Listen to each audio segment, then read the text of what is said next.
un sentido muy importante, incluso hoy. De manera que a mí siempre me conmueve, me parece trascendental, digamos, que los centros de estudiantes, que los jóvenes estudiantes, que los profesionales recién recibidos se interesen en estas experiencias, quieran pensar, digamos, cuáles fueron eh,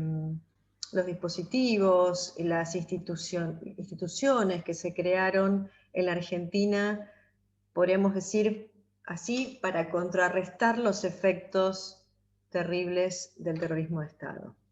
Es decir, fueron necesarios solo 7 años para producir el horror y sin embargo llevamos casi 45 años tratando de hacer algo con esas marcas, ¿no? Entonces, muchísimas gracias entonces por esta invitación. Veo también que hay gente, por eso preguntaba si era de Tucumán, porque claro, esto también es una cosa que ofrece la virtualidad y que está buenísima, ¿no? Digamos que está organizado desde Mar del Plata, pero hay gente, digamos, de otras ciudades e incluso de otras provincias, así que eso es muy interesante siempre. Recién, claro, le escuchaba a Valentín que decía esto, ¿no? De las marcas del psicoanálisis o qué produjo el psicoanálisis en el campo de los juicios por delitos de lesa humanidad, y como sé que también va a haber otra invitada dentro de este ciclo, que es Alicia Loyudice, que es también, digamos, quien preside, dirige, mejor dicho, el Centro por el Derecho a la Identidad de Abuelas de Plaza de Mayo desde sus orígenes. Una pregunta que hace poco tiempo conversaba, digamos, con un psicoanalista que trabajó en el equipo de abuelas, pero una pregunta que yo le dirigí a él es ¿por qué pensaba que en este país, en nuestro país en particular, el psicoanálisis tuvo tanta incidencia en un territorio que por lo general, históricamente, ha estado asumido, digamos, o atravesado por el discurso de lo psicosocial o incluso por el discurso de lo postraumático, podremos decir en un sentido muy general, atravesado por el discurso de la victimología, y en particular, además, en un cruce novedoso que no se dio en ningún otro país del mundo hasta que nosotros, puedo decir, digamos, inventamos esta experiencia dentro del Estado, que fue además pensar esas marcas que produjo el terror en el campo específico del derecho penal y en particular en el de los delitos de lesa humanidad. Es decir, que todos esos cruces discursivos eran bastante poco, digamos, era bastante poco posible en ese momento pensar que era el psicoanálisis el que iba a introducir, digamos, alguna marca dentro de esos cruces discursivos. Porque tanto desde la clínica como desde las experiencias de las organizaciones de salud mental o de los organismos que desde el inicio se configuraron en la Argentina, como por ejemplo los 8 organismos históricos conocidos así, que además de realizar el acompañamiento digamos, legal con las personas que eran secuestradas o detenidas o hacia sus familiares, también se ocuparon y pensaron muy tempranamente en constituir equipos de psicólogos, de psiquiatras que acompañaran además semejante situación en el momento que nos estaban produciendo las desapariciones, los secuestros, las detenciones ilegales. Entonces, digamos que había una tradición también muy importante en la Argentina a partir de la experiencia de los equipos de salud mental de los organismos de derechos humanos históricos, ¿no? Pero ¿por qué luego el psicoanálisis se introduce ya en una etapa como la que podríamos ubicar a mediados de los 2000, cuando el Estado Nacional asume a partir de aquel, fundamentalmente, podemos decir, a partir de aquel acto ético estatal que marca un antes y un después digamos, en la constitución de ese territorio ético en la Argentina, que fue el 24 de marzo del 2004, cuando el expresidente Kirchner entra a la Escuela Mecánica de la Armada y dice en ese acto público: vengo a pedir perdón en nombre del Estado, ¿no? Ya unos días antes se le había ingresado, digamos, de una manera quizás no tan, o sea, no en el marco de un acto de las dimensiones que tuvo el 24 de marzo, sino había ingresado unos días antes con un grupo de sobrevivientes a la ESMA y con un grupo de funcionarios. Y ya ese acto había constituido algo que había puesto como, digamos, un poco había sacudido la lógica con la que muchos sobrevivientes hasta ese momento, digamos, pensaban en el Estado. Es decir, cualquiera de las personas que más o menos, digamos, vivimos el terrorismo de Estado, sabemos perfectamente que nunca se nos hubiera pasado por la cabeza que en algún momento el Estado iba a asumir semejante posición respecto de las consecuencias de lo que había ocurrido. Es decir, era impensable. Más bien, veníamos de todo un recorrido donde desde la institución estatal o las instituciones estatales se había legitimado la impunidad, veníamos de las leyes de obediencia de vida, punto final, y los decretos de indulto del menemismo. Que además, a la sazón, vale la pena recordar que fue también durante el menemismo donde surgen las primeras leyes reparatorias o las leyes indemnizatorias, podríamos decir, en ese sentido, por las víctimas del terrorismo de Estado. Pero el gran problema que introduce, digamos, la constitución de esas leyes es que simultáneamente se produce la cancelación de las vías de justicia. Por lo tanto, todo ese esquema que, digamos, en términos jurídicos se llama, digamos, los aspectos pecuniarios, la traducción del daño a nivel monetario, canceladas las vías de justicia, tenían por supuesto un impacto muy terrible sobre los sobrevivientes y sus familiares, y esto produjo además un quebrantamiento a partir de esas discusiones muy fuertes al interior de el propio movimiento de derechos humanos, y ahí yo creo que es importante, es necesario leerlo a la luz de lo que significó la introducción de esas leyes monetarias, digamos, a cambio de justicia. Esto fue bastante complejo. Lo digo intencionalmente porque cuando se anuda a partir primero de ese acto, el 24 de marzo de 2004, y luego algo también impensado, que es la reapertura de las causas y los juicios públicos, digamos, por los delitos de lesa humanidad en el 2006, ese anudamiento entre la justicia, ¿no?, y las leyes que dejaron de ser meramente indemnizatorias y pasaron a constituirse en políticas reparatorias, y así, además, lo hicimos escribir al interior de las estructuras estatales, modificamos con el secretario de Derechos Humanos de la Nación en ese momento, Eduardo Luis Duhalde, con quien construimos todo este territorio al interior, digamos, de la Secretaría. Se cambió el nombre de la unidad de leyes reparatorias por el de leyes indemnizatorias por el de políticas reparatorias. La palabra política introducida en ese lugar implicaba además una perspectiva, digamos, que también hacía lugar a todas estas otras dimensiones en donde ya el sujeto, de alguna manera, del que nosotros hablamos del psicoanálisis, empezaba a hacer sus primeras apariciones, podríamos decirlo así, en el territorio estatal. Es decir, entender, en todo caso, que no se podía hacer cualquier cosa con las consecuencias del terror de Estado. No se podía poner a la gente, digamos, que sobrevivía y que venía a acercarse a una Secretaría de Estado bajo la sospecha de que le explique al Estado por qué quería cobrar una reparación económica, etcétera, etcétera. Veníamos como de todo ese recorrido. Entonces, era muy complejo porque a su vez habían ocurrido ya durante muchos años, incluso desde el mismo momento donde muchos sobrevivientes eran liberados, todo el derrotero testimonial, es decir, los testimonios que dieron muchos sobrevivientes y sus familiares, tanto en los organismos de derechos humanos, como en el exterior, como en los juicios en ausencia que se practicaban también en otros países, en la CONADEP, por supuesto, en las distintas comisiones que se habían constituido a lo largo de todo el país y en el exterior para poder denunciar lo que estaba sucediendo. Y además también veníamos del juicio a las juntas. Entonces, el gran uno de los grandes problemas es que, habiendo pasado por ese derrotero testimonial en donde muchos de ellos y ellas habían declarado en el juicio de la Junta, si luego se había de algún modo legitimado la impunidad a partir de los decretos de indulto y las leyes que mencionábamos anteriormente, por supuesto que disponerse a declarar nuevamente con la reapertura de los juicios a partir del 2006 realmente era un escenario muy complejo, porque los lazos de confianza entre las víctimas y el Estado estaban prácticamente, digamos,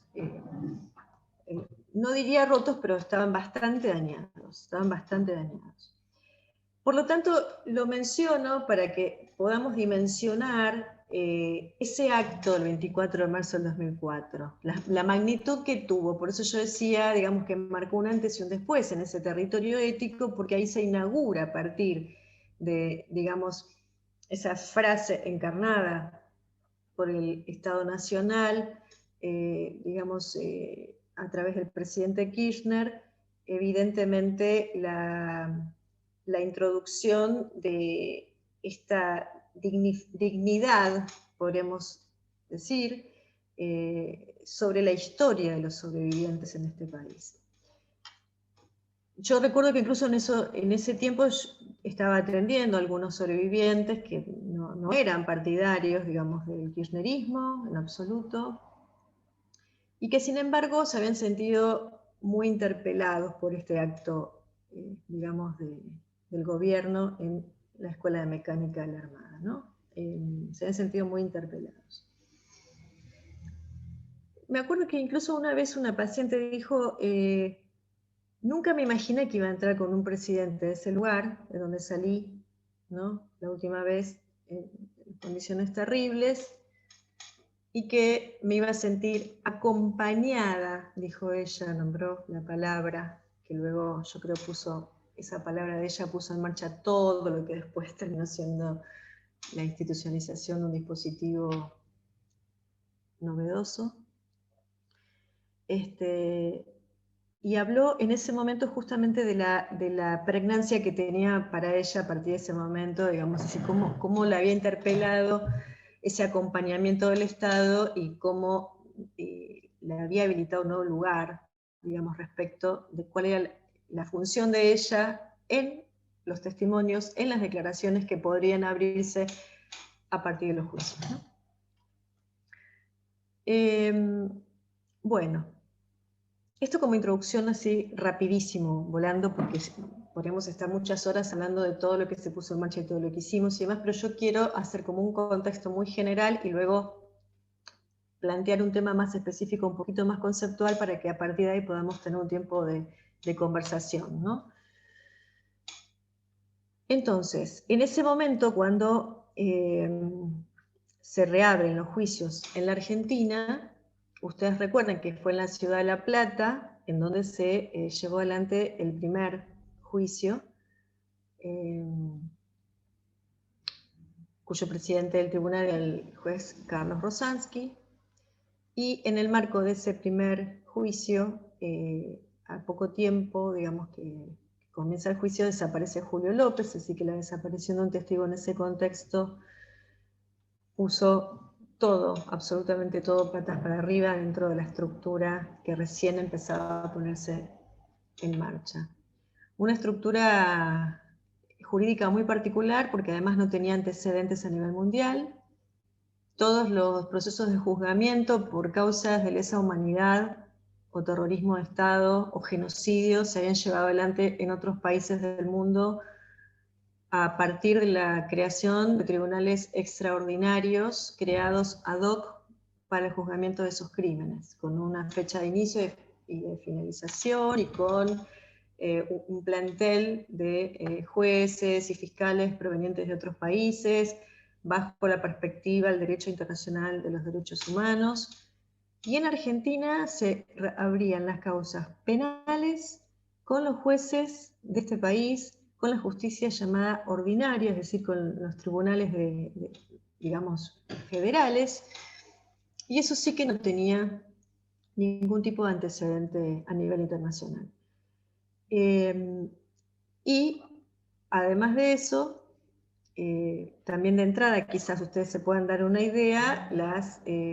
los obstáculos, las dificultades que se empezaron, digamos, a evidenciar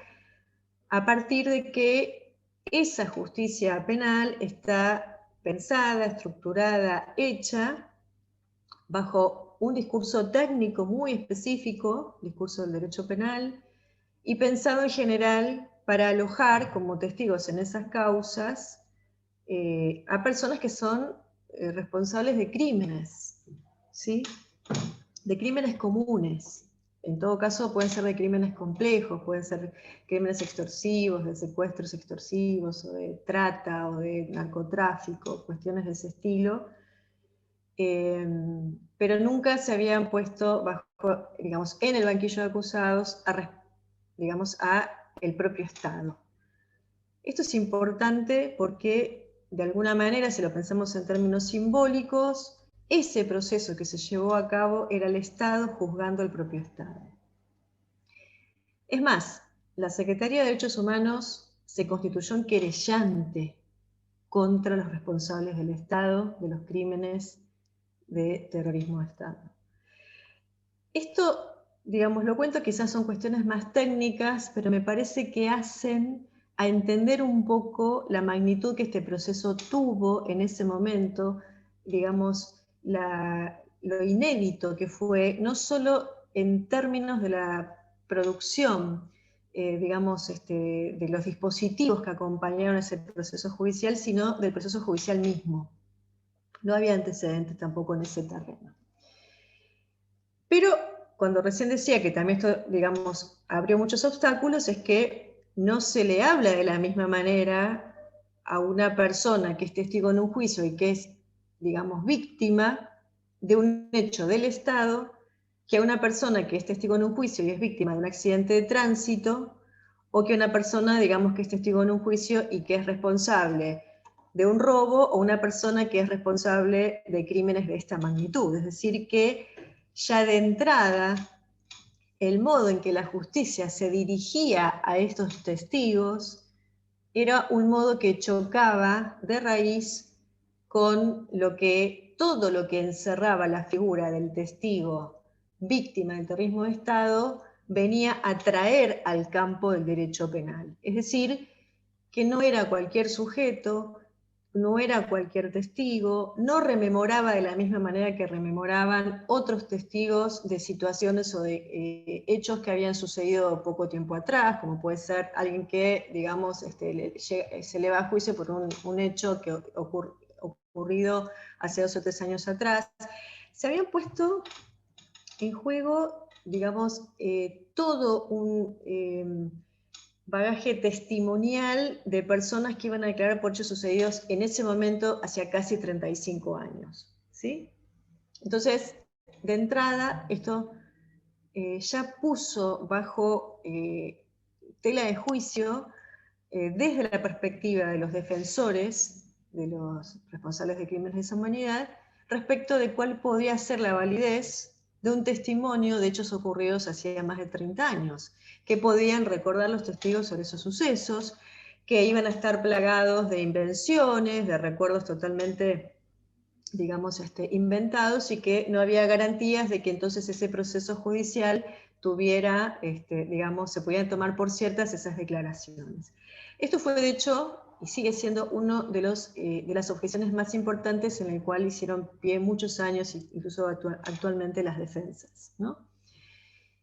Y ahí nosotros tuvimos que pensar mucho, digamos, de qué manera introducir esa memoria, de qué está hecha esa memoria, si había alguna diferencia o no entre esas memorias, digamos, de un hecho penal o un hecho delictivo común, aquel hecho hubiera sido causado por el terror de Estado y con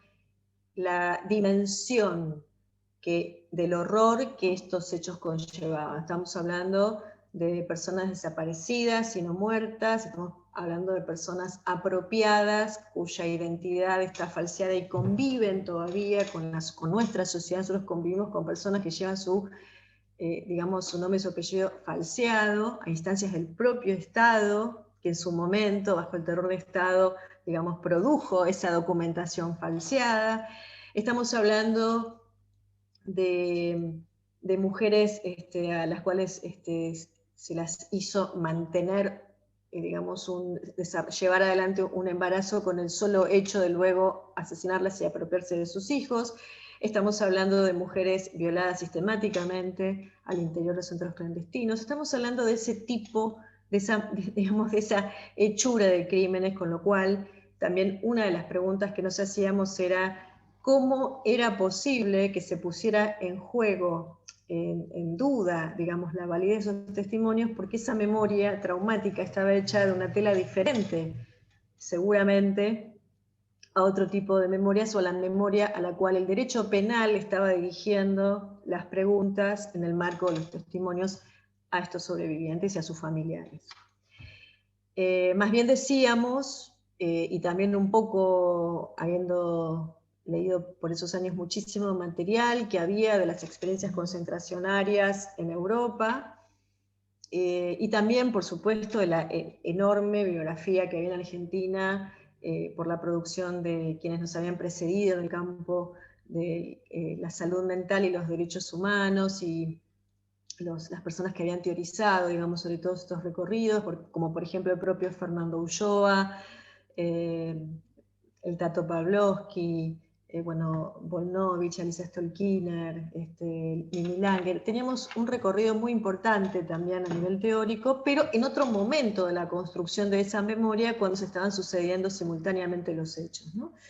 Entonces la pregunta era, 30 años después, ¿de qué memoria estamos hablando y qué es lo que se va a poner en marcha en estos procesos judiciales? ¿Con qué nos vamos a encontrar? ¿Qué es lo que hay que asumir desde el Estado cuando se toca esa memoria traumática? ¿Qué es lo que el Estado tiene que tener en consideración de modo responsable cuando pone a hablar a las víctimas del terror del propio Estado? ¿Modifica en algo ese vínculo, esa categoría de la víctima se modifica, tiene otro estatuto, hay otro sujeto que se constituye en ese lugar? Es decir, todas estas preguntas para nosotros fueron muy importantes porque en ese momento, un poquito antes de que se pusiera en marcha, un par de años antes de que se pusieran en marcha los juicios, junto con Victoria Martínez, que es una psicoanalista que había formado parte del movimiento solidario de salud mental, que durante los años 80 habían asistido a los familiares de los desaparecidos y sobrevivientes.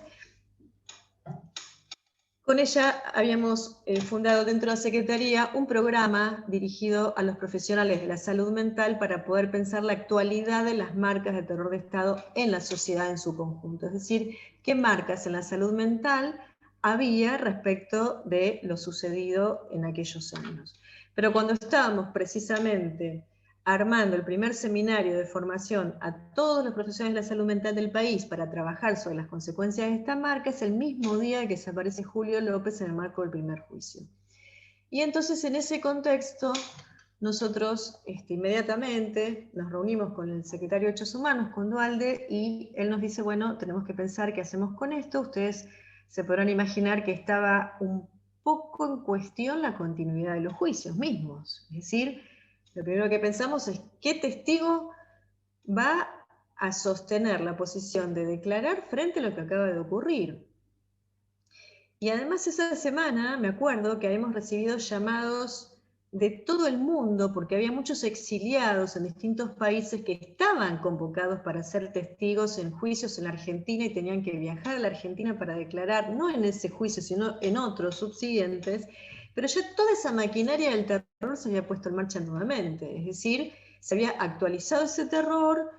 no importaba ya si era, digamos, sobre ese juicio lo que había ocurrido, sino lo que se ponía en marcha a partir de allí y lo que nosotros consideramos en ese momento como una posibilidad, una catástrofe testimonial. Así que no se pudieran continuar las condiciones para que los testigos, digamos, declararan.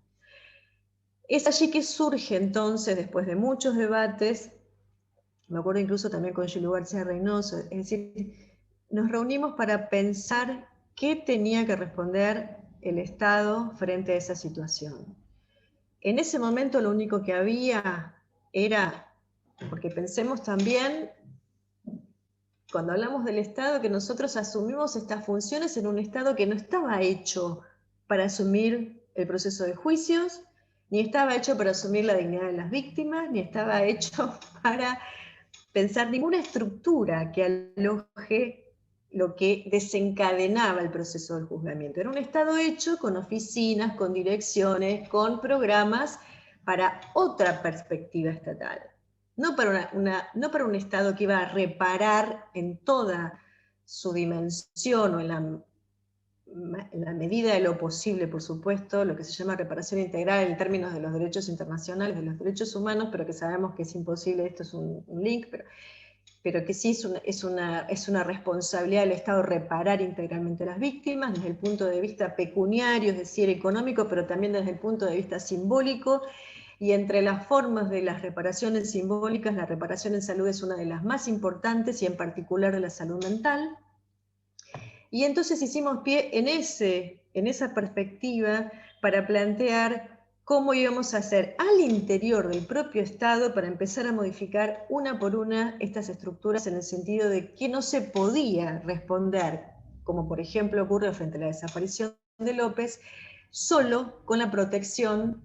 a los futuros testigos de los juicios. Es decir, porque la protección implicaba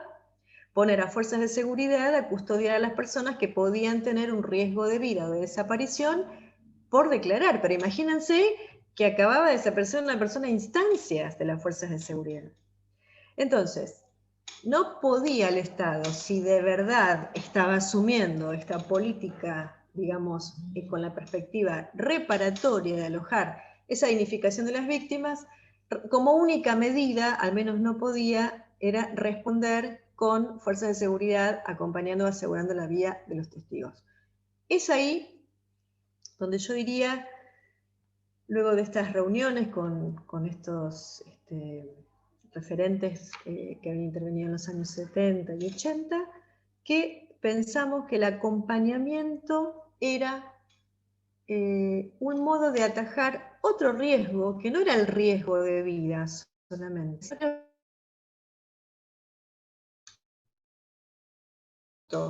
subjetivo que asumían los testigos al decidir continuar con la declaración con su condición de testigo a pesar de lo que había sucedido. Y que eso no estaba, digamos, acotado al problema de la protección física. Digamos, más bien ocurría lo contrario. Decía, nosotros esta protección física ya de esta manera, en estas condiciones, no la podemos aceptar. Pero el Estado tenía que garantizar un modo de protección. Y lo que nos dimos cuenta muy rápidamente es que esa protección era una suerte de protección subjetiva. Así lo llamamos también para empezar a hablar con los jueces, porque nosotros tenemos que introducir un sujeto del inconsciente, un sujeto donde las marcas y el efecto que retornaba, se actualizaba y producía toda esta catarata de situaciones y sintomatologías por todos lados. Nosotros teníamos que hablar con los jueces para que esto, digamos, tuviera un lugar, para que esto sea traducible a ese discurso duro, diría yo, del derecho penal, o incluso el discurso duro, protectorio, que es con lo que respondía el Estado en ese momento. Es así que bajo esa perspectiva construimos la idea de lo que llamamos acompañamiento, como un concepto que quisimos desligar desde el inicio de cualquier connotación que tenga que ver con una perspectiva psicologizante, psiquiatrizante o psicopatologizante hacia el testigo. Es decir, si bien el acompañamiento, nuestro terreno de trabajo, está siempre ligado al acompañamiento terapéutico y en general suele ser pensado como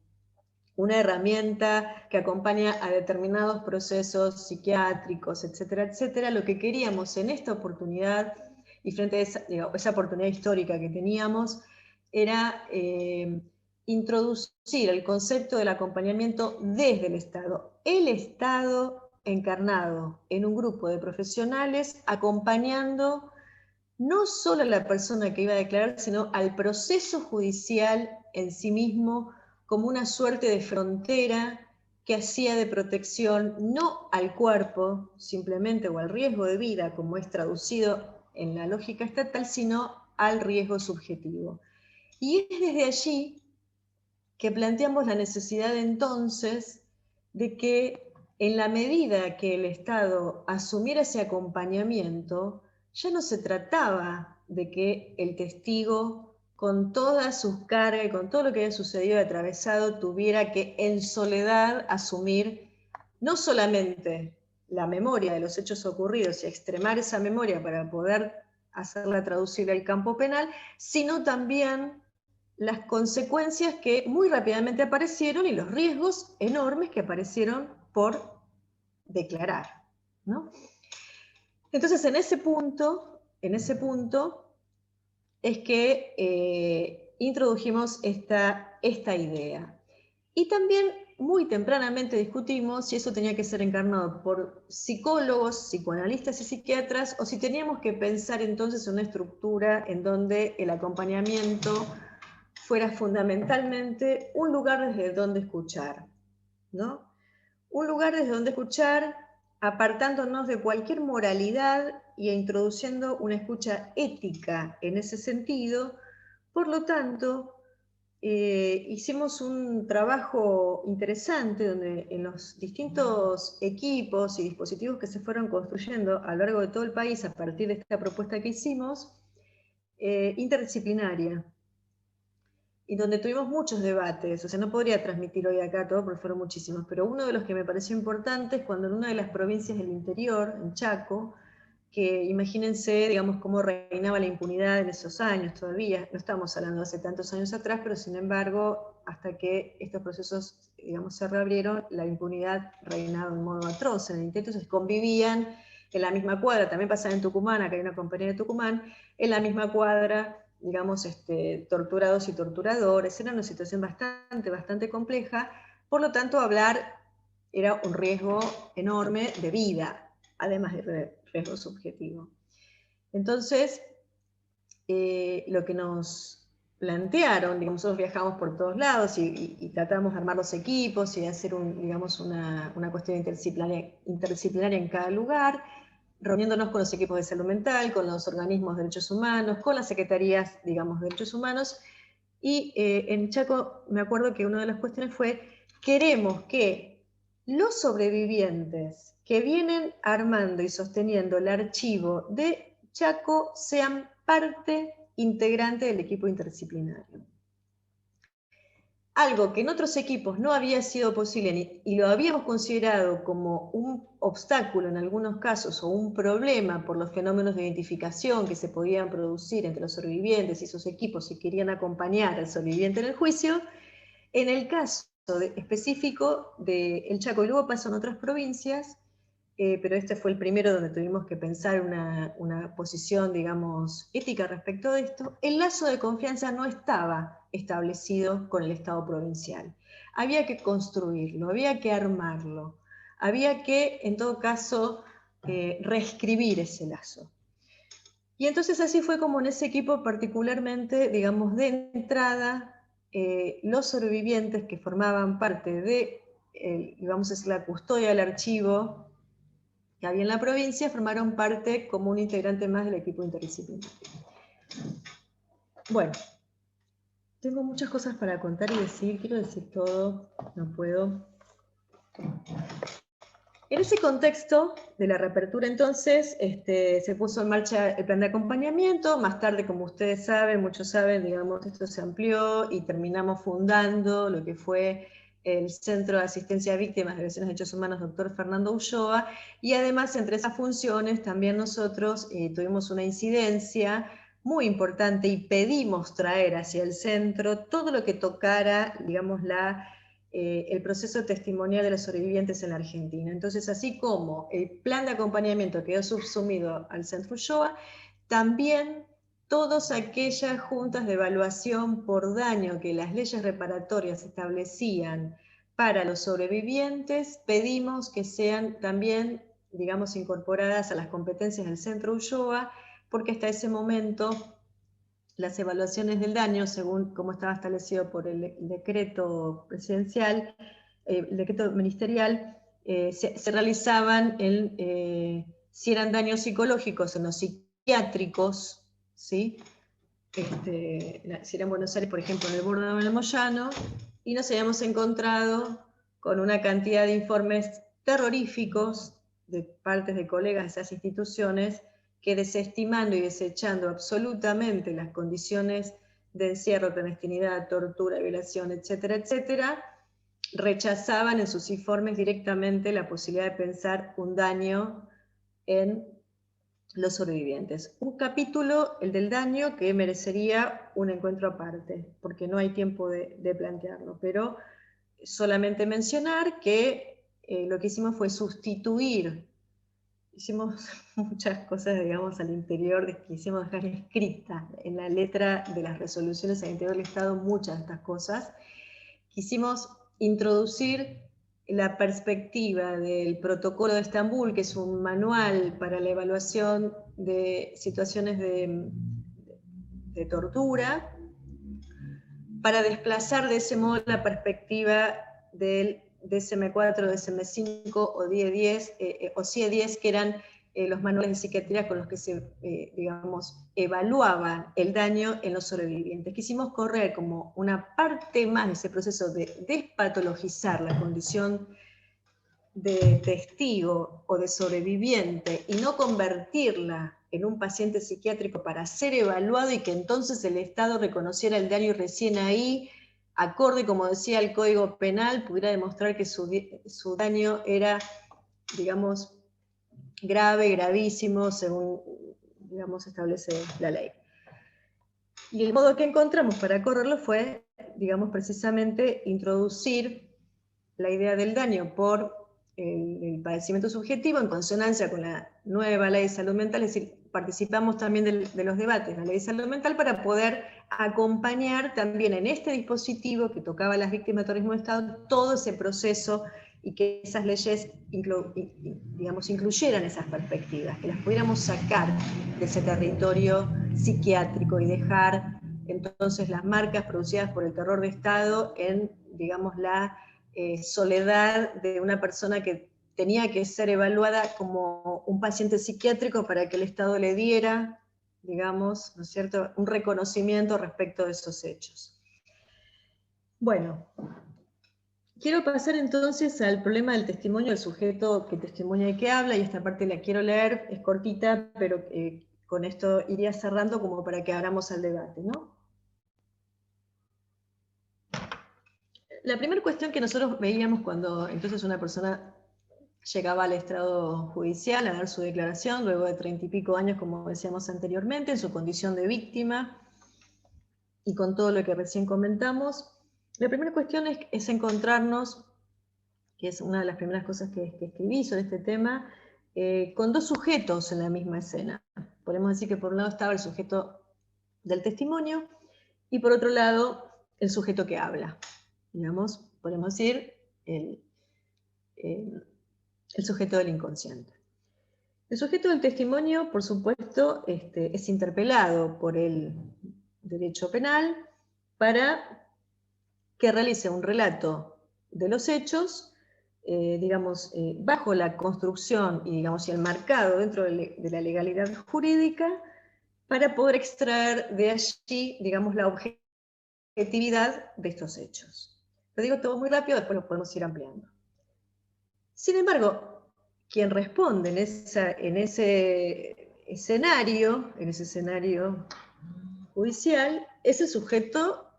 que habla, que solo a partir de lo intestimoniado va a poder hacer lugar al recuerdo de aquellos hechos que, habiéndolos atravesado muchísimas oportunidades, ellos mismos dicen,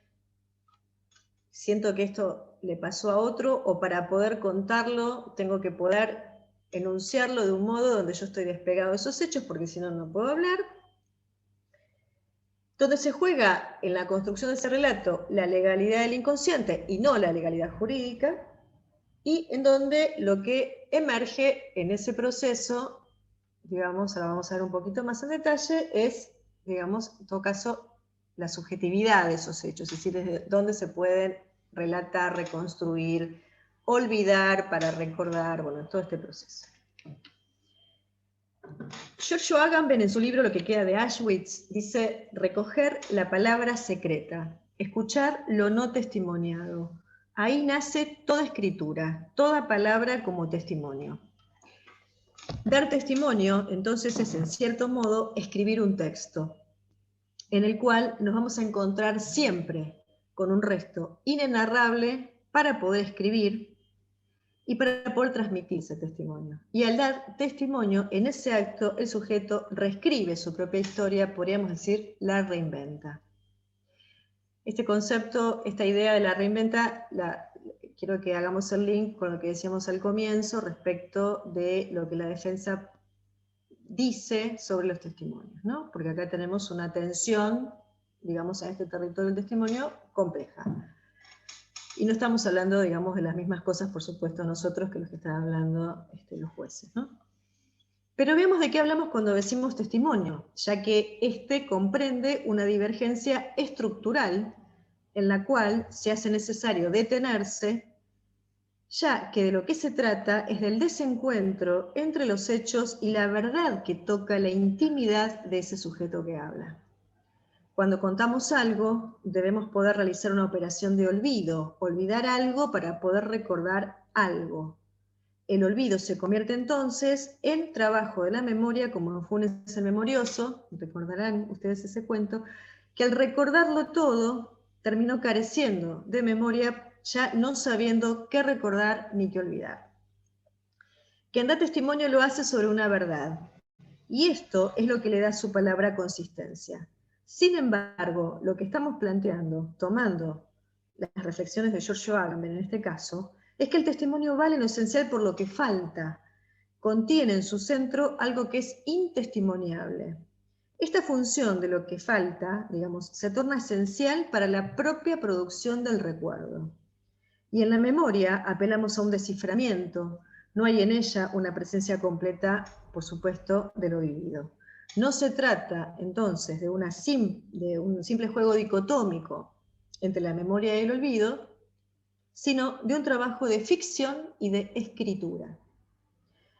Y es en este sentido que la memoria se vuelve un acto del sujeto, porque es a partir del encuentro con lo indecible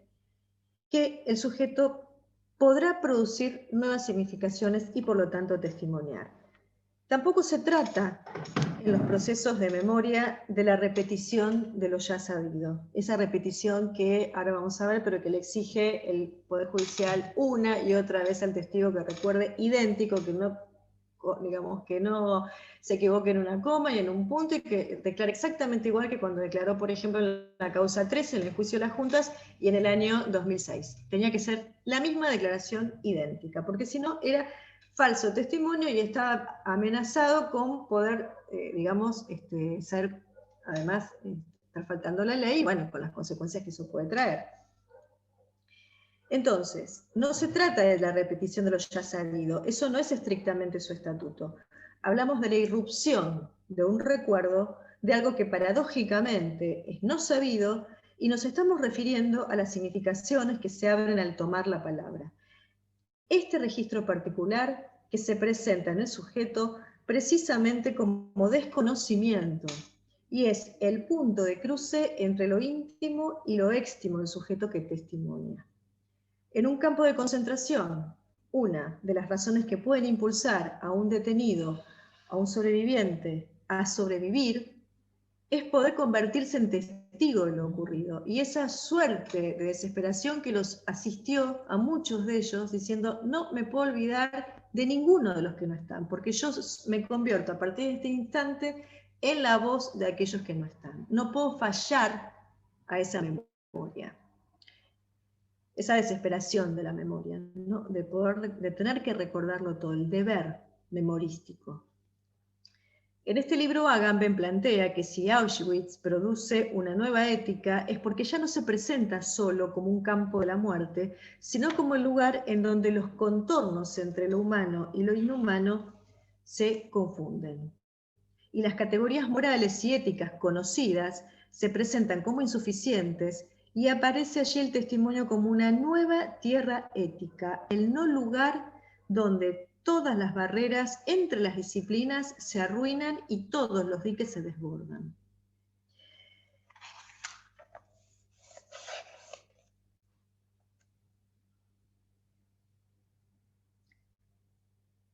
Al tomar la palabra, el sujeto del testimonio se erige en un nuevo sujeto. Citando a Graciela D'Aleo, que es una sobreviviente de un centro clandestino de la Argentina, ella dice: si me preguntás si yo siempre me siento libre, te diría que no. Después de haber salido de la ESMA, creo que empecé a sentirme libre cuando públicamente pude testimoniar ante alguien y pude dar algún paso para cuestionar lo que estaba pasando en la Argentina. Ella dice, utiliza la metáfora, cuando ella dice poder hablar y poder recordar y poder testimoniar, ella dice que cuando se sentó por primera vez frente a un juzgado, a un tribunal, utilizó la metáfora del grabador. Ella decía, los jueces nos tratan como si fuéramos grabadores, que repetimos lo mismo, pero que además nos pueden poner el on y el off,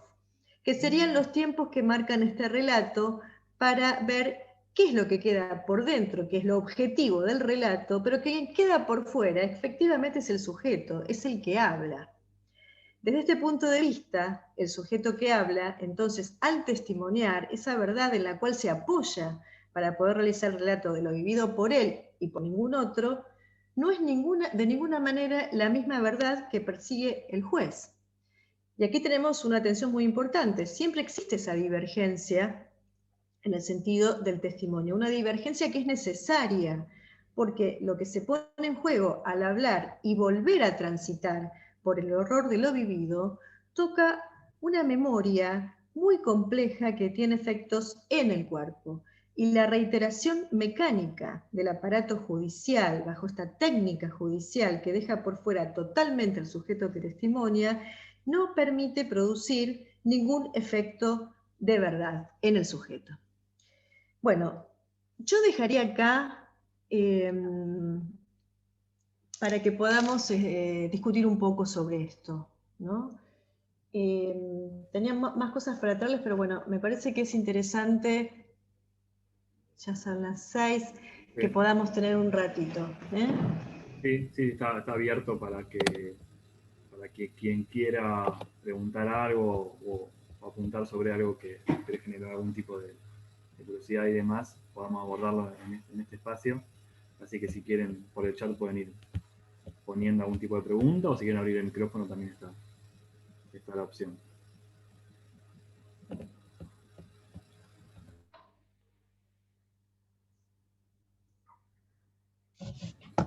Hola, buenas tardes.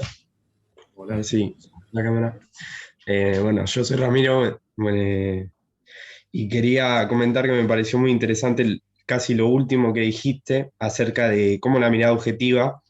de la memoria por parte de los jueces y durante los juicios, digamos, de que el sujeto debía plasmar la realidad tal cual como la había visto hace unos años, o mismo como no la había visto, y cómo el concepto de olvidar y de la memoria misma se pone en contraposición con lo que es una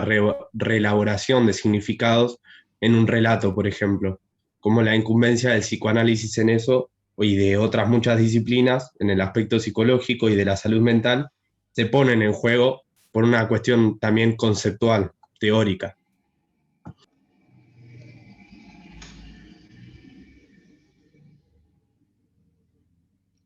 Sí, sí, exactamente, Ramiro. No sé si alguien más quiere hacer así como comentarios o preguntas y después juntamos como todo.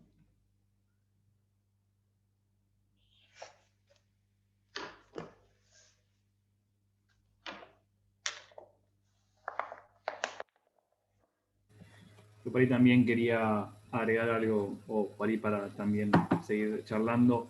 Esta cuestión de ciertas modificaciones que se van realizando a lo largo de los juicios, a medida que se empieza a introducir este sujeto y esta manera de ver desde el psicoanálisis también, en relación a diferentes prácticas que por ahí venían desde la parte de los jueces, que no estaban preparados para este tipo de juicios y que tampoco tenían en cuenta ciertas cuestiones mínimas a la hora de pedir declaraciones a estas víctimas del terrorismo de Estado en aquellos juicios. Por ejemplo, recorriendo diferentes charlas y leyendo diferentes artículos, había ciertas cuestiones que uno por ahí, al estudiar psicología, da por hecho de que ello va a presentar cierta cuestión de repetición de lo traumático, como por ejemplo, para que no se mezclaran los testimonios a la hora de prestar declaraciones, se había pensado hasta un momento poner en cubículos cerrados a las personas para que no puedan dialogar entre ellos, no se puedan ver y no haya cruce de miradas, y de esa manera el testimonio no quede manchado previo a prestar declaraciones, digo, ese tipo de cuestiones que volvían a traer algo y que ahí, bueno, se viene a marcar también de cierta manera que eso puede provocar ciertos efectos en la subjetividad de esa persona que se está pidiendo que rememorice todas esas cuestiones traumáticas también de aquel entonces. Y a su vez también esta cuestión más de normalizar cuando charlábamos y entrevistábamos a psicólogas y psicólogos de Mar del Plata que estaban formando parte del plan de acompañamiento a víctimas testigos en los juicios de acá de Mar del Plata. Una cuestión que me interesó, fue esta cuestión que logran que al final de los juicios le dan un espacio para que la persona que está prestando declaración pueda agregar algo que ellos quieran agregar.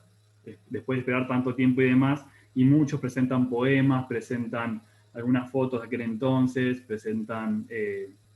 rememorando a compañeros que ya no están, y esa cuestión es que se vienen a introducir en los juicios que no se pensaban en aquel entonces y que vienen a ser, obviamente, después de esta tan larga espera, a ubicar por ahí algo de la subjetividad de esas personas y algo de dignificar también el testimonio. Contamos con la presencia también de Paola Bucera, que conformó parte de aquel entonces del plan de acompañamiento acá en Mar del Plata. Ay, qué bueno. Sí, no sé si ella quiere hablar o contar algo, o alguno de los miembros del equipo. Bueno, sí, justo. Hola, ¿qué tal? Hola a todos y a todas. Estaba pensando en varias cosas, ¿no? Y ato un poquito también con lo que plantearon anteriormente. Pensaba en relación a la construcción del testimonio, ¿no? Y la importancia, justamente en la línea de lo que venías diciendo y de lo que dice Valentín, de la construcción del testimonio también cuando se presenta algo nuevo que no fue dicho antes, ¿no? Digo, no solo en la repetición de ese relato que se pretende, ¿no? en esas diferentes escuchas y esas diferentes miradas desde los jueces a lo que se tuvo que armar, y a mí eso me parece, y lo quiero decir, digamos, como me parece, pero sumamente valioso e histórico, digamos, el trabajo que se pudo hacer para poder establecer e instituir la figura del acompañamiento, y dar disputa ahí en lo que aparece desde la mirada del testigo, la mirada del testimonio y lo que se pudo armar, sabiendo, conociendo también algunas situaciones que han ido justamente en esa disputa en todo sentido también, ¿no? Digamos, desde el ámbito de lo político, algunos compañeros y compañeras, recuerdo en una jornada, comentaban, creo que eran de Córdoba, situaciones en donde a los acompañantes no los dejaban pasar, los querían ubicar en lugares donde no tenían cierta cercanía. Todo eso fue un trabajo arduo que han logrado hacer, y eso me parece sumamente valioso, y que además no solo es valioso, sino que hay que cuidarlo. Acá en Mar del Plata tuvimos una particularidad. Tuvimos el juicio de CNU hace unos años, donde uno de los imputados era de Marchi. Y en ese momento también hubo una disputa importante porque de Marchi presentó el pedido de poder él interrogar a los testigos. Y se presentó todo un gran debate, digamos, ¿no? Sobre todo porque no fue tan claro desde un inicio que se le dijera que no. Y se empezó a poner en cuestión cuáles eran los efectos sobre aquella persona que iba a testimoniar de que justamente el imputado de matar a su familiar le estuviera haciendo preguntas desde un lugar donde además tenía poder sobre él. O sobre él y sobre su palabra, ¿no? En ese momento se presentó, más allá de los recursos obviamente legales que se llevaron adelante y demás, se hizo una declaración también desde la facultad, en repudio a la posibilidad de que, como instancia política, digamos, de que realmente se le permitiera a él tomar ese lugar, ¿no?, de interrogación. Felizmente no le dieron lugar, y eso fue también una batalla ganada. Pero además de eso, pensaba en este momento en algo que venimos debatiendo con algunos compañeros, qué es lo que pasa con lo actual, ¿no? De los discursos en relación al terrorismo de Estado, de la vigencia y de la fuerza que han tomado también en algunas personas públicas y de la política hoy, y en esa disputa, ¿cuáles son los efectos? No solo en quienes tienen que testimoniar actualmente, porque entiendo que debe de tener efectos importantes, sino también en lo social, ¿no? ¿Cómo podemos pensar algo de esto? Paula, cuando decís los efectos actuales del discurso, a ver, ¿a qué te estás refiriendo puntualmente o más específicamente? Me refiero a, podríamos decir así, lo voy a decir en estos términos, cierta avanzada, ¿no?, sobre todo desde el discurso de algunos medios y de algunos políticos, en donde se pone en duda, ¿no?, en esta disputa, podríamos decir, de la memoria colectiva, hay un avance de ciertos discursos negacionistas, de ciertos discursos que también vienen de la mano del apoyo a la mano dura, ¿no?, que reivindican determinadas cuestiones, que van tomando un vigor que también se termina traduciendo hasta en ciertos actos, podríamos decir, de violencia, ¿no? Lo hemos visto en las representaciones en ciertas marchas, hemos visto, bueno, lo vemos por ahí en el 24 de marzo es cuando más fuertemente aparece todo esto, lo vemos en las redes, con ciertos hashtags que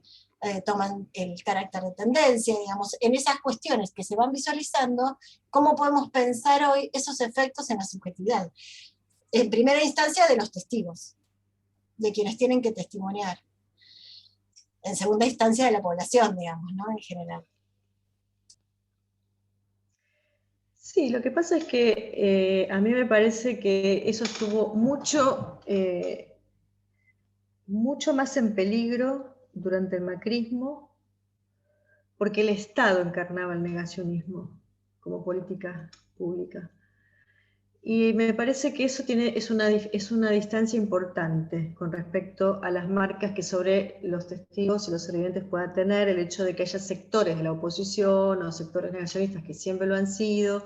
o que cuando fueron gobierno, digamos, por supuesto lo llevaron al Estatuto de Política Nacional, pero que hay un resguardo que se sostiene en esto de las políticas reparatorias, porque es el Estado el que debe reparar y no las organizaciones, digamos, en sentido más estricto en lo jurídico, que el Estado asuma el lugar, digamos, del valor de la parada de las víctimas hoy, me parece que es un resguardo importante para esas víctimas. Es decir, lo vi muy en riesgo y trabajé bastante el tema, digamos, durante el macrismo, porque además hubo un problema también que surgió, no solo de lo que significó para muchos testigos, digamos, declarar durante el macrismo, que fue algo muy terrible y muy complejo y con consecuencias también, digamos, muy difíciles de sortear, sino que los propios programas estatales construidos a la luz de todo esto que comentábamos anteriormente, tuvieron que encarnar el lugar de las políticas estatales, digamos, con un secretario de Derechos Humanos negacionista. Digamos, a todas. Entonces, esto... yo creo que ahora lo que está sucediendo es como parte, ¿no?, de esa disputa, como vos llamás, digamos, de cuál va a ser el lugar, cuál es el lugar de la historia, digamos, de lo que ocurrió en la Argentina, de la historia del dolor de la Argentina y los legados de ese dolor, y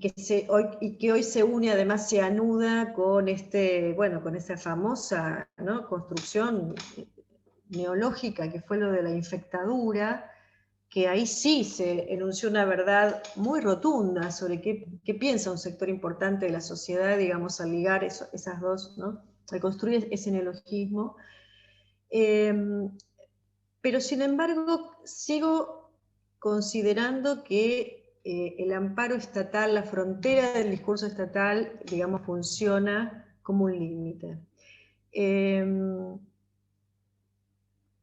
Yo veo ahora otra cuestión, digamos, en la actualidad de los juicios, que es el tema del imperio del mundo de la técnica, es decir, que los juicios son por Zoom, que la ritualidad del escenario judicial, digamos, está deshecha y entonces se sostiene desde otro lugar. Hay efectos en algunos testigos que dan cuenta de que no es lo mismo cuando esa ritualidad, digamos, no está. Y la pongo en serie con una serie de ritualidades que en el marco de la pandemia, por supuesto, se han tenido que suspender, como la ritualidad incluso de los propios ritos funerarios, etc. La ritualidad judicial para una persona que va a ser testigo en un juicio por lesa humanidad también es una frontera importante, y hay un debate sobre eso en la actualidad, ¿no? Sobre algunos actores del proceso judicial con esto. ¿Qué marcas trae? ¿Qué lugar? ¿Qué le pasa a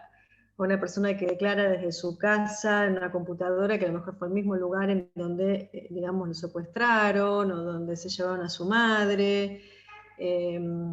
Lo escucho habitualmente, digamos, esto, ¿no? Y bueno, después me quedo sola o me quedo solo, me da miedo, no sé, no me siento protegido. Es decir, hay algo de eso que se reactualizó con esta cuestión de la pandemia, ¿no? Y que, por otra parte, reduce todo ese proceso testimonial a esta técnica, ¿no? en la que estamos sometidos todos. Pero yo no digo ni que es bueno ni que es malo, porque ya he tenido muchas discusiones sobre este asunto. Lo que digo es que no podemos pensar que eso no tiene marcas o no tiene consecuencias o que no pasa nada, que es lo mismo. Si por un lado es maravilloso, como nos parece a nosotros maravilloso reunirnos acá con personas que vienen de otras provincias, pero nadie podría decir que hay una pérdida importante de otra cosa, ¿no? Es decir, bueno, con los juicios yo creo que me parece que hay que dejar abierto ese agujerito del debate, porque por otro lado, por supuesto, hay una facilitación de los juicios, y los juicios siguen desarrollándose y se ponen en marcha, y no se suspendieron porque hay pandemia, y eso es maravilloso, pero tenemos que reconfigurar y repensar las funciones de acompañamiento en ese contexto, como son. No se puede hacer como si nada, ¿no? Porque si no, nosotros mismos nos ponemos en un lugar en donde la técnica y la ritualidad, digamos, se confunden. Bueno, me parece que eso es lo que hay que debatir, pero lo que vos decías, sí, no estamos efectivamente tampoco en el 2006. No estamos, eso es cierto, no estamos en el 2006. Es como si antes del macrismo, digamos, lo que se abroqueló al interior del Estado funcionó verdaderamente de frontera. Es decir, nadie se le ocurría decir públicamente cualquier cosa. Con el macrismo se levantaron las fronteras, y parte de esta cuestión que también es importante pensar, que es que hemos vuelto, dejemos un segundo la pandemia de lado si es que podemos, pero que estábamos en el tiempo lógico de volvimos, pero no volvimos al mismo lugar, porque justamente habíamos vuelto a un lugar que ya estaba atravesado por ese levantamiento de fronteras, ¿no? Yo me acuerdo que en el intervalo que fue entre que se hizo la primera vuelta y la segunda, antes que ganara el macrismo, digamos, y con 12 años y medio de gestión, digamos, y de políticas sobre el dolor, porque si hay algo que hizo el gobierno, no los 3 mandatos del kirchnerismo, fue constituir al campo de los derechos humanos como un sujeto político nuevo en la Argentina, es decir, que eso fue una construcción muy determinante, pero sin embargo, en esos 15 días que fue entre la primera y segunda vuelta, en la ciudad de Mendoza, no me olvido más, ya habían intervenido, por eso que se había aparecido, si no mal no recuerdo, la nieta 106, y habían intervenido una pintada en una pared en la ciudad de Mendoza diciendo ya se les va a acabar. Y 3 días después, en lo que fue Mansión Seré, ¿se acuerdan que apareció por primera vez el curro de los derechos humanos? Entonces, esto fue antes que gane Macri, fíjense el impacto que esto ya tenía, ¿no? Entonces, en ese sentido, si hacemos un poco de genealogía, es verdad que habíamos vuelto a un lugar, retomábamos un Estado legatario, digamos, del Estado reparador, pero con las marcas del levantamiento de fronteras de un Estado negacionista. Y en ese punto sí creo que, por supuesto, el escenario no es el mismo que el del 2006.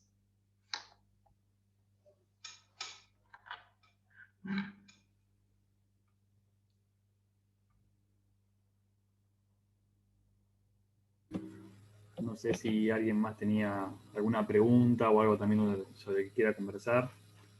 Ahora también vamos a mandar, aprovecho para decir que vamos a agregar el formulario al chat. Y después también agradezco la participación. Sí. Yo, breve, Sí, yo sí. lo que quiero agradecer es este testimonio y sobre todo este último comentario de Fabiana, porque bueno, me parece que, bueno, además de que hay muchos estudiantes, y celebro, digamos, que hayan promovido, digamos, esta convocatoria, esta invitación, que Fabiana esté acá dando su testimonio, digamos, de su práctica como analista en el seno del Estado, digamos, y en el cruce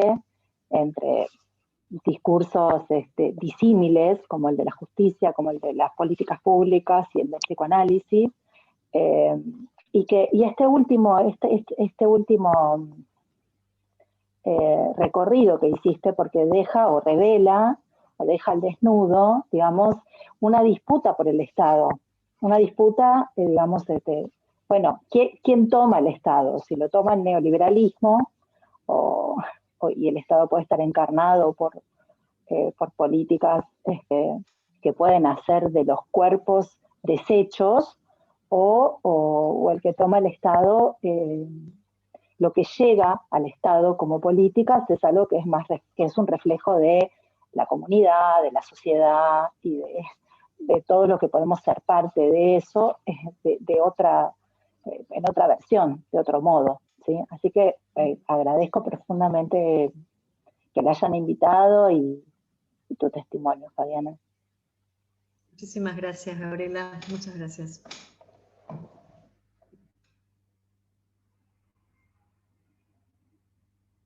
Pero perdón, ¿no?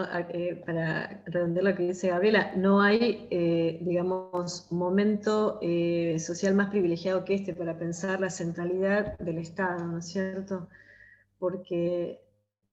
digamos, ya dejemos de lado incluso todo lo que se puso en marcha cuando comenzó la pandemia para el grupo de personas que sobrevivieron al terrorismo de Estado por todos los significantes que comenzaron a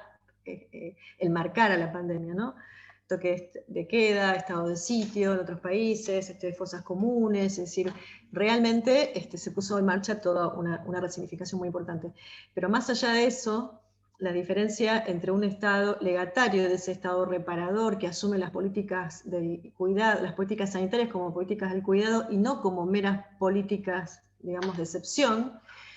Y esto lo vemos incluso en una cuestión que tenemos que ser muy conscientes todos, que es que no importa, no podemos medir solo en términos de muertos y de números, es decir, esta cuestión. Tenemos que medir en términos de discursos y de asunción de responsabilidad de los estados. Entonces, la centralidad del lugar de los estados en esta pandemia, digamos, trajo al debate nuevamente esta cuestión, ¿no? Que me parece que toca algo de lo que mencionaba Paola, que no es lo mismo igual, por más que, digamos, haya, ¿no?, negacionistas y que intenten ganar todas las pantallas y los discursos mediáticos. Lo importante es que además hay un Estado que está sosteniendo un lugar de responsabilidad. Eso me parece que que es importante que nosotros lo tengamos claro. Así que gracias, Gabriela, por la mención.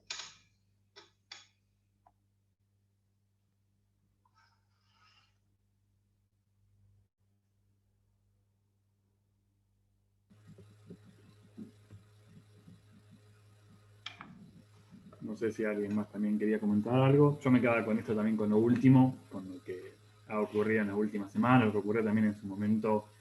cuando se pone por ahí, que vos trabajás en un capítulo del libro de Territorios, Escrituras y Destino a la Memoria, que trabajaron con TEN, cuando trabajaron esta cuestión de lo innúmero, de cuando se pone en cuestión la cuestión de los 30.000, que también el último 24 de marzo, hablando de Twitter, justamente volvió a reflotar una respuesta que da Martín Cobán a un periodista cuando empiezan a pedir números desde cierto lugar, claros, específicos, y se empiezan a poner en duda también eso, como también recordar este impacto que tiene y por qué se habla de 30.000, qué ocurrió ahí, que no es una cuestión numérica de hacer cuenta y nada más por el estilo, sino que da cuenta también del terror que se pegó desde el Estado en la persecución, la desaparición, la detención de personas, pues estas cuestiones que se van por ahí poniendo en cuestión en ciertos momentos y que empiezan a dar habilitación a que se presenten ciertos discursos de esta mano. También últimamente, digo, son cuestiones que van ocurriendo y es lo que ocurrió también en frente a la Casa Rosada, las bolsas mortuarias con nombres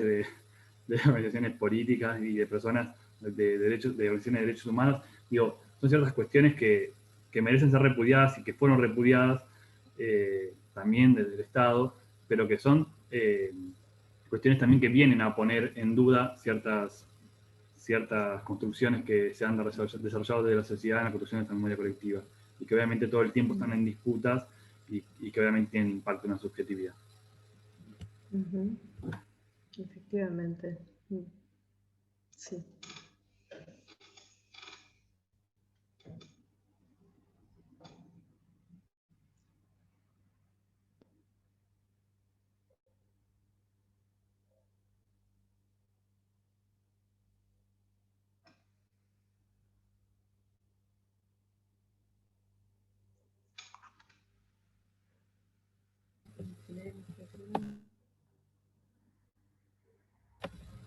Bueno,